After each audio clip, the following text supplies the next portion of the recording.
प्रस्ताव मंजूर करावा। क्वालिफाईड लोक आजपर्यंत भरलेच गेले नाही। महापालिकेला फायदा होईल वेगवेगळ्या कामांमध्ये करू शकतात, जेणेकरून महानगरपालिकेच्या कारभारात या ज्ञानी लोकांचा निश्चितच फायदा होऊ शकतो।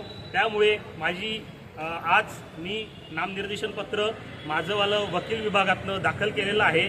विधी व न्याय विभागाचा मला सहकार्य आहे।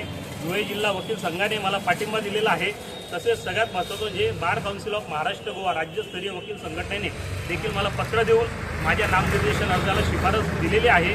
सगळ्यात महत्त्वाचं म्हणजे आपल्या पत्रकार बांधवांनी ही बातमी सगळीकडे लावल्यानंतर धुळे शहरामध्ये एक नवचैतन्य स्वीकृत नगरसेवक पदासंदर्भात तयार झालेला आहे।